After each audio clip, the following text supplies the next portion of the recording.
மாதா பிதாவாகி மக்களாகி மருடலும் mall விசும்பும் தானாகி மாதா பிதாவாகி மக்களாகி மருடலும் mall விசும்பும் தானாகி கோதாவிரியாய குமரியாகி கொல்பொலி தோளாடை குடகனாகி போதாய மலர்கொண்டு போற்று நின்று புனைவார் பிறப்பருக்கும் புனிதனாகி யாதானும் உன்னை நினைந்தார்க்கு எளியதாகி அழல் வண்ண வண்ணர்த்தாம் நின்றவாறே ஆதித்யாய சோமாய மங்களாய புதாய குரு சுக்ர சனீபியஸ்ச ராகவே கேதவே நமோ நமஹ. உலகம் முழுவதும் வாழக்கூடிய அன்பு பக்தர்களே, முக்கியமான கிரக அமைப்புகள் இந்த ஜூன் மாதம் 2ஆம் தேதி முதல் ஜூலை மாதம் 12ஆம் தேதி வரை ஏறக்குறைய 45 நாட்கள் செவ்வாய் பகவான் ஆட்சி பலம் பெறுகிறார். இதில் குறிப்பிட்டு சொல்ல வேண்டிய விஷயம் என்ன அப்படின்னு கேட்டிங்கனாக்கா, குருவும் சுக்கிரனும் அஸ்தங்கமாகிய நிலையில் இருக்கிறார்கள். பொதுவாக கிரக அமைப்புகளிலே ஆதித்யாதி நவகிரகங்களில் அஸ்தங்கமான கிரகங்கள், அஸ்தங்கம்னா சூரியனை அந்த கிரகங்கள் நெருங்கி அல்லது சூரியன் அந்த கிரகத்தை நெருங்கி கிராஸ் பண்ணி திரும்பவும் குறிப்பிட்ட டிஸ்டன்ஸ் வெளியில் போகிற வரையிலும். ஏன்னா சூரியன் ஒரு மாதத்துக்கு ஒரு வீட்டில் இருப்பார். அப்போ கண்டிப்பாக அந்த வீட்டில் ஏதேனும் கிரகங்கள் இருக்குமே ஆனால் அந்த கிரகத்தை வேகமாக கிராஸ் பண்ணக்கூடிய கிரகம் சூரியனாக தான் இருப்பார். அப்படி பார்க்கின்ற பொழுது இந்த மாதம் சூரிய பகவான் ரிஷபத்திலே இருக்கிறார். ரிஷபத்தில் சுக்கிரனும் குருவும் இருக்கிறார்கள். 2 பேரும் தேவகுரு அசுரகுரு. 2 குருமார்களும் சூரியனிடத்திலே அஸ்தங்கம் அடைகிறார்கள். அஸ்தங்கம்னா செயல் இழப்பு, ஜீரோவாக இருப்பாங்கன்னு அர்த்தம். அவங்களால எந்த விதமான செயல்பாடுகளையும் செய்ய முடியாது. அப்போ அந்த அடுத்து வரக்கூடிய நான் சொல்லக்கூடிய அந்த காலகட்டங்களில் 2 குருமார்களும் அஸ்தங்கமாகிய நிலையில் அந்த வேலையை யார் எடுத்து செய்வார்கள் என்று சொன்னால், துணிச்சல் மிக்க, வீரம் மிக்க, கூர்மையான புத்தி மிக்க செவ்வாய் பகவான் தான் அந்த வேலைகளை எடுத்து செய்வார். அப்போ இனி வரக்கூடிய காலங்களிலே அடுத்த ஒரு 45 நாட்கள் மிகுந்த ஒரு பவர்ஃபுல் பிளானட்டாக, அதிகாரம் மிக்க ஒரு கிரகமாக நம்முடைய இந்த செவ்வாய் கிரகம் இருக்க போகிறது. பொதுவாக செவ்வாய்க்கு 2 யோகங்கள் சொல்லுவாங்க. ஒன்று குரு மங்கள யோகம். செவ்வாயும் குருவும் இணைந்திருந்தால் அது செவ்வாய் சாரம் வாங்கியிருக்கலாம், இல்லை செவ்வாயோடு சேர்ந்துருக்கலாம், இல்லை குரு சாரம் வாங்கியிருக்கலாம் செவ்வாய் பகவான், இல்லை 159 தொடர்பில் இருக்கலாம். அப்படி இருந்தால் குரு மங்கள யோகம்னு சொல்லுவாங்க. அதுக்கு அடுத்தபடியாக ருசக யோகம் அப்படின்னு ஒன்று சொல்லுவாங்க. அந்த ருசக யோகம் செவ்வாய்க்கு மட்டுமே உரியது. செவ்வாய் உபய லக்னங்களை தவிர்த்து சரலக்னம், ஸ்திரலக்னம். சரம்ன்றது எதுங்க? மேஷம், சிம்மம், அதே போல் மகரம் மற்றும் ரிஷபம், கடகம், துலாம், மகரம். அப்போ இந்த 8 லக்னத்திற்கும் ருசக யோகம் உண்டு. செவ்வாய் அங்கே இருப்பாரேயானால், வலுப்பெற்று இருப்பாரேயானால், பலம் பெற்று இருப்பாரேயானால் கிரகமே தேவையில்லை. அப்போ இந்த செவ்வாய் அடுத்த 45 நாட்களில் எந்தெந்த காரகத்துவத்தில் யார் யாருக்கெல்லாம் நன்மை தரப்போகிறார் அப்படிங்கிறத நம்ம பார்க்கணும்.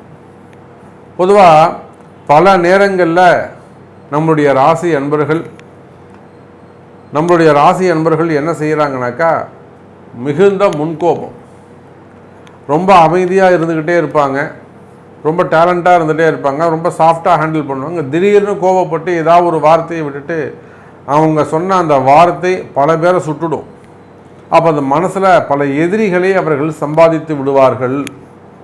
நல்ல நண்பர்களை எல்லாம் இழந்து விடுவார்கள், அல்லது நல்ல வாய்ப்புகளை எல்லாம் மிஸ் பண்ணிவிடுவாங்க, நல்ல சான்ஸ்லாம் மிஸ் பண்ணிவிடுவாங்க. அப்போ மெயினாக அந்த முன்கோபம், அந்த முன்கோபத்துக்கு யார் காரகத்துவம்னா இந்த செவ்வாய் தான். அதே போல் உங்கள் கோபத்தினால் ஏதேனும் இழந்திருக்கிறீர்களா, உங்கள் கோபத்தால் ஏதேனும் நீங்கள் மிஸ் பண்ணியிருக்கீங்களா, அதெல்லாம் கொஞ்சம் சரியாகக்கூடிய நேரம். அதே போல் துணிச்சல், அதுக்கும் இந்த செவ்வாய் பகவான் தான் காரணமாக அமைகிறார். துணிச்சலை பொறுத்தவரையிலும் செவ்வாய் எதை நீங்கள் துணிஞ்சு செய்ய, நான் துணை இருக்க உனக்கு, அந்த குருவும் சுக்கிரனும் இருந்தால் உங்களுக்கு என்ன சப்போர்ட் பண்ணுவாங்களோ அது இந்த செவ்வாய் பகவான் உங்களுக்கு தரப்போகிறார். இப்படி இந்த மாதிரி நிறைய சப்ஜெக்ட் நாம் உள்ளே பார்க்க போகிறோம். ஒவ்வொரு ராசிகளுக்கும் குறிப்பாக உங்கள் ராசிக்கு என்ன நடக்க போகுது அப்படிங்கிறத சொல்ல போகிறோம். உங்களுக்கு எது ப்ளஸ் பாயிண்ட்டாக இருக்க போது, எது மைனஸ் பாயிண்ட்டாக இருக்க போது, ரொம்ப ஆர்வத்தோடு இருக்கிறீர்கள் என்பது தெரிகிறது. வாருங்கள் நாம் ஃபுல் டீட்டெயிலாக பார்க்கலாம்.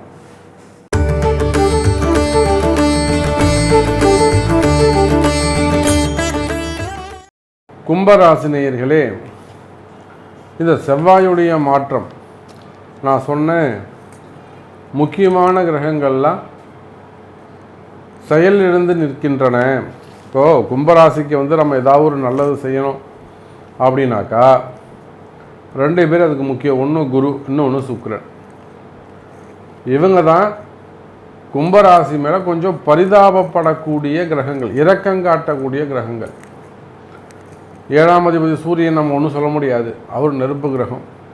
2வது 7ஆம் அதிபதியாக போயிட்டார், அவர்கிட்ட நம்ம பெருசாக கருணையை எதிர்பார்க்க முடியாது. அதே போல் சனி பகவான், அவர்கிட்டையும் நம்ம பெருசாக என்ன ஜன்ம சனி நடந்துக்கிட்டு இருக்கு, அவரும் கும்பராசிக்கு நல்லது செய்வார் அப்படின்னு நம்ம எதிர்பார்க்க முடியாது. ராகு கேது நம்ம சொல்லவே வேணாம், அவங்க எப்பவும் தொந்தரவு செய்யக்கூடிய ஒரு கிரகமாக கும்பத்துக்கு அமைந்திருக்கிறாங்க.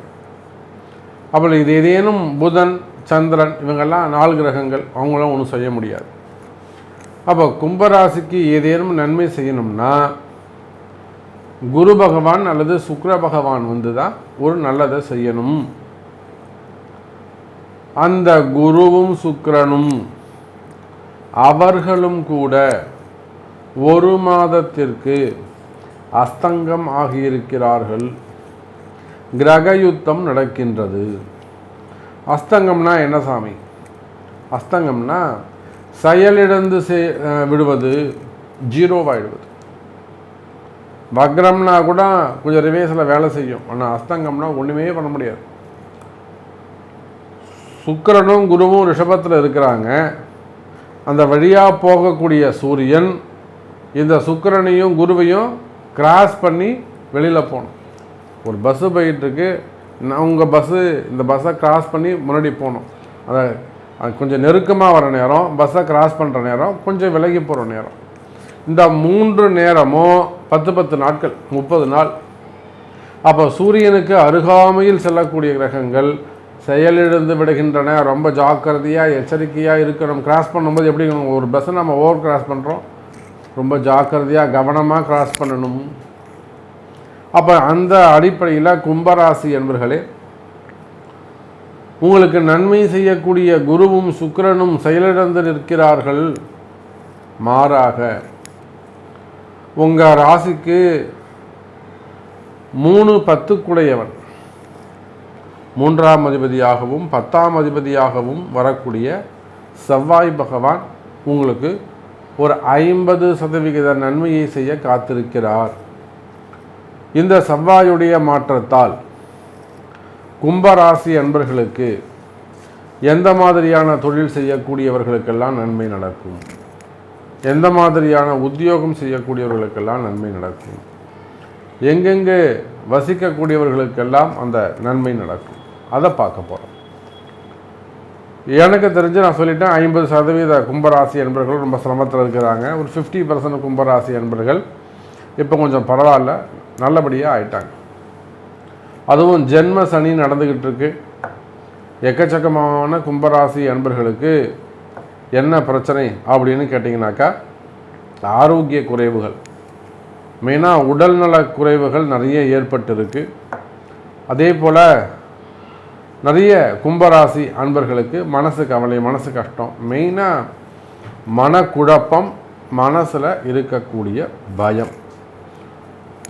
நம்ம எல்லாருக்குமே தெரியும், ஜென்ம சனி, 7.5 சனி, அந்த மனக்குழப்பத்திற்கும் மன பயத்திற்கும் காரணம் சனி பகவான்.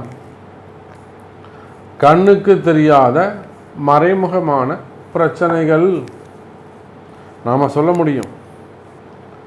எத்தனையோ கும்பராசி என்பவர்கள் ஒரு பெரிய பெரிய குடும்பங்கள் அல்லது சாதாரண குடும்பங்கள் கூட அந்த செய்வினை கோளாறுகளை, போட்டி பொறாமை, செய்வினை கோளாறுகள் இவற்றால் பாதிக்கப்பட்டிருக்கிறார்கள். அப்போ இது எல்லாத்துக்கும் கால நேரம்தான் காரணம். அப்போ இவ்வளோ சிரமத்தில் இருக்கக்கூடிய எனதருமை கும்பராசி அன்பர்களே, இந்த குறிப்பிட்ட ஒரு 45 நாள் எப்பவுமே மழை பெஞ்சிட்டே இருந்தால் ஒரே மாதிரி மழை பெஞ்சிருக்கு, கொஞ்சம் கேப் கொடுக்கும். அந்த நேரத்தில் அந்த பாதிப்புகளை எல்லாம் நம்ம சரி பண்ணிக்கணும்.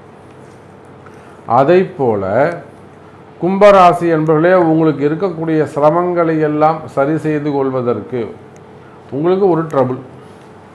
ஒரு சிலருக்கு பணங்காசு சம்பந்தப்பட்ட பிரச்சனைகள் இருக்கலாம், அல்லது ஒருத்தருக்கு பண தேவைகள், அபரிமிதமான பண தேவைகள் இருக்கலாம். எனக்கு நாளைக்கு காலை 25 கோடி வேணும் சார், அப்போ தான் நான் சூழ்நிலையை சமாளிக்க முடியும் சொன்னவங்க என்கிட்ட இருக்காங்க. அப்போ ஒரு பெரிய பண தேவை இருக்கலாம், அல்லது மீள முடியாத கடன் பிரச்சனை, கடன் சுமைகளாக இருக்கலாம், அல்லது எடுக்கின்ற செயல்களெல்லாம் காரிய தடைகளாக இருக்கலாம். அப்போ இப்படி ஏதேனும் ஒரு குழப்பம், தேவையில்லாத மனபயம், காரிய தடைகள், குடும்ப தகராறுகள், பிள்ளைகளை பற்றிய மிகப்பெரிய கவலைகள், மனசில் ஒரே பயமாக இருக்குது. அப்போ இந்த மாதிரியான பிரச்சனைகள் இருக்குமேயானால் கவலை வேண்டாம் கும்பராசி என்பவர்களை. இதெல்லாம் சரி பண்ணுறதுக்கான கால நேரம் அமைகின்றது. நான் சொல்லக்கூடிய இந்த ஜூன் 2லேருந்து ஜூலை 12 வரையிலும் இந்த செவ்வாய் பயிற்சி நிச்சயமாக கும்பராசிக்கு ஒரு நல்ல வளர்ச்சியை தரப்போகுது. யாருக்கெல்லாம் இது உதவும்?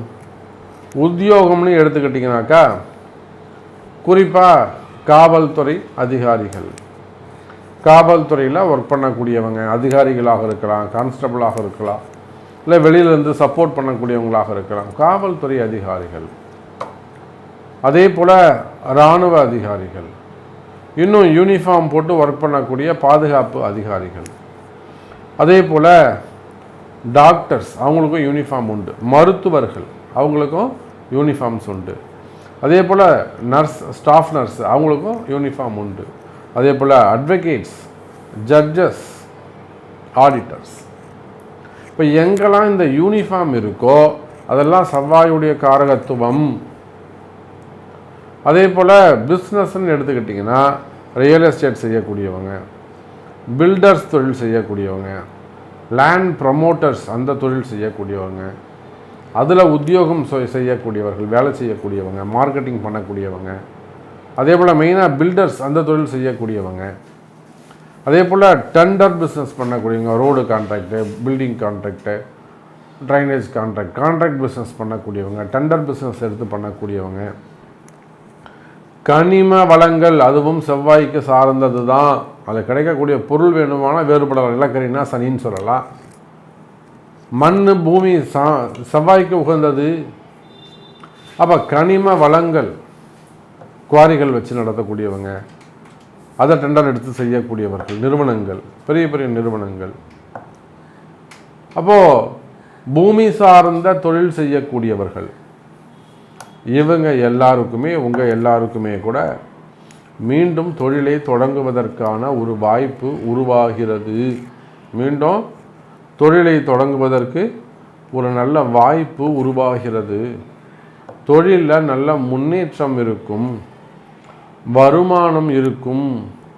எனதருமை கும்பராசி நேயர்களே, அதே போல் உத்தியோகம் பண்ணிக்கிட்டு இருக்கீங்க, நாம் சொல்லவே வேணாம். நான் சொல்கிறது எல்லாமே உலக நாடுகள் முழுவதும் வாழக்கூடிய கும்பராசி அன்பர்களுக்கு. இப்போ கூட ஒரு கும்பராசி அன்பர், ஒரு நல்ல குடும்பம், அந்த குடும்பத்தில் அந்த பையனுக்கு ஒரு தொழில் அமைச்சு கொடுக்கணும். அப்பா வந்து ரொம்ப கஷ்டப்பட்டு, வறுமையிலேருந்து கஷ்டப்பட்டு எழுந்து ஒரு நல்ல ஒரு பிஸ்னஸை செட் பண்ணிட்டாரு அவங்களுடைய பையன்.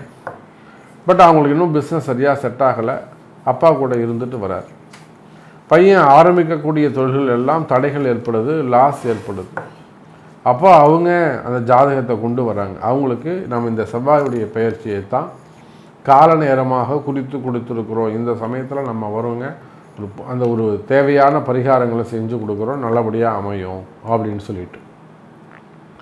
அப்போ கும்பராசி என்பர்களே, வெறும் செவ்வாய் பயிற்சின்னு அலட்சியமாக இருக்காதீங்க. 9 கிரகங்களும், ஒவ்வொரு கிரகமும் ஒவ்வொரு துறைக்கு ஒரு அதிகாரியாக மினிஸ்டராக இருக்கிறார்கள்.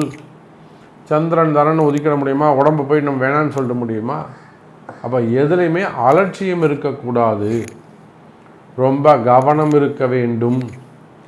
ஏன்னா இந்த 45 நாளில் ஏதேனும் ஒரு மாற்றங்கள் ஏற்படும். ஸ்பார்க்கு தான், ஒரு சின்ன பொறி வந்ததுன்னா மிகப்பெரிய தீயை ஏற்படுத்தும்.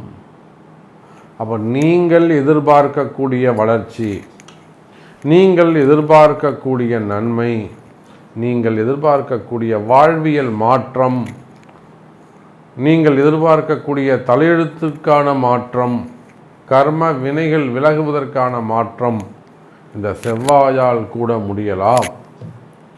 அப்போது இந்த நன்மைகள் உங்களுக்கு நடக்க வேண்டும் என்று சொன்னால், நான் விவசாயம் பண்ணுறேன், தோட்டத்துறவுகள் வச்சுருக்கேன், தென்னந்தோப்பு வச்சுருக்கேன், அல்லது காய்கறி தோட்டம், கரிகாய் தோட்டம் வச்சுருக்கேன், தானியங்களை உற்பத்தி பண்ணுறேன், விவசாயம் பண்ணுறேன், இல்லை எக்ஸ்போர்ட் இம்போர்ட் பிஸ்னஸ் பண்ணுறேன், ஃபார்மா பண்ணுறேன், மெடிக்கல் பண்ணுறேன், எல்லாம் செவ்வாயுடைய காரகத்துவம் தான்.